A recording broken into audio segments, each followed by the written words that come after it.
again. This is Ben Hitchcock Cross talking to you today with Debbie Keither. We're going to do our February forecast for primary sources here. The first thing that we've got is some clips of 3 days of hearing for Mr. James Luckey. This is a bit of a departure from what we've normally been doing covering Milwaukee Public Schools. This is the Milwaukee County Sheriff's Office. Mr. Luckey here is alleging race discrimination and retaliation on part of the Sheriff's Office. There's a couple of really interesting themes here. One of them is the common one of what happens when you file a complaint of retaliation and discrimination by your supervisors at HR.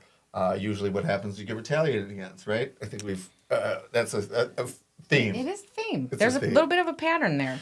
So an English teacher would definitely give you credit for that would say that was a theme. Yes, it's a universal and classic one. Okay. So then the next thing that we've got going with that, I'd like to make a general statement here about Mr. Luckey. That is to say, we're going to see what happens when an intelligent black man really requires the sheriff's department to follow the rules.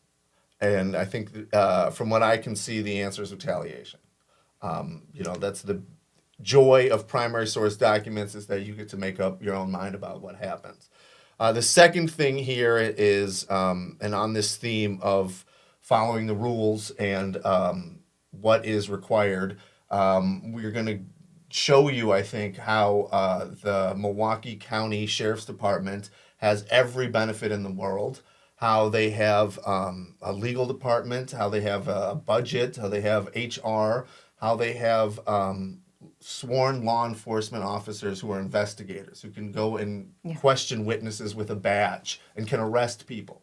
And, that certainly will affect people's willingness to talk, I'm sure. I'd love to have that power to arrest people, witnesses, right? I think we might have had some better luck then. We might have had a different outcome. So the point is they have all these advantages, and yet they cheat. And I've got two really good examples of how they cheat. The second one, we'll wait till a little bit more happens on that.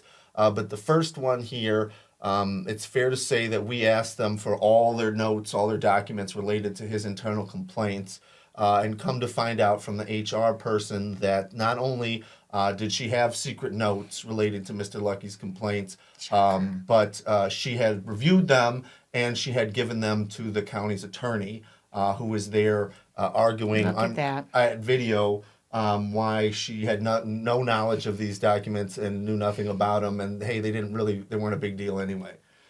They really have no shame. I mean, and here's Luckey footing the bill for this entire exchange and pushing to just reveal the truth, and that's how they behave. So you can tell that is an established and supported pattern of behavior. And kudos to Luckey for having the endurance and all of you for fighting to get to that layer.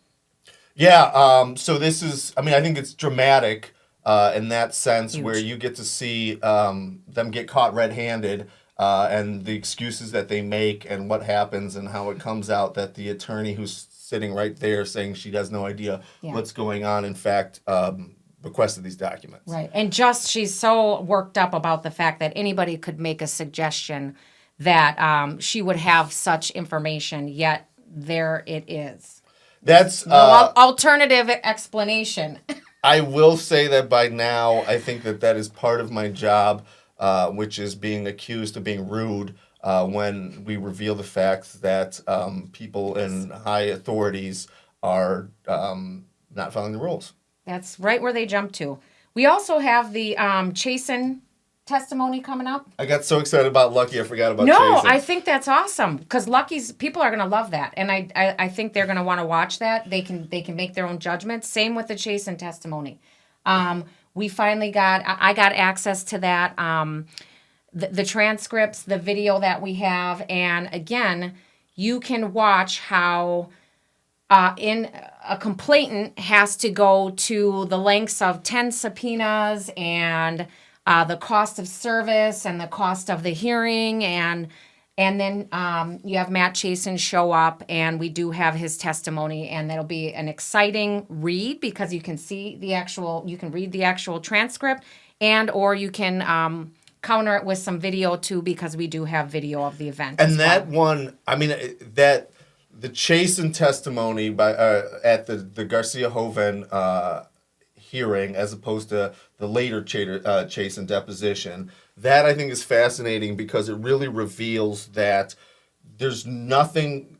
Matt Chasen is really a law unto himself, and he and only he know what's going to happen with any complaint that you send to him. And by the way, he hasn't been trained in his job or have really any idea of what a complaint is or what the complaint process is about. He's just sort of read that on OSHA website. Yeah, right. And that's what we've learned through that. So that will be people can look that over and they can identify with our help or with their own eyes. They can see how ineffective, and there's no purpose for that office to be in existence if this is going to continue, because now we have the evidence that is completely a cover-up mechanism, and it's just a waste of taxpayer money to continue to house that. So that's our big themes for February. I think number one is that going to HR is a good way to get retaliated against. And number two, that even the people in HR who are doing the jobs themselves not only have no idea what they're doing, but they know they have no idea what they're doing and they continue to do it anyway. So I think that'll be really apparent in the Lucky case, and I think that Matt Chasen will spell that out for everybody. That's right, and that's what you can look forward to in February. All right, thank you. We'll keep you.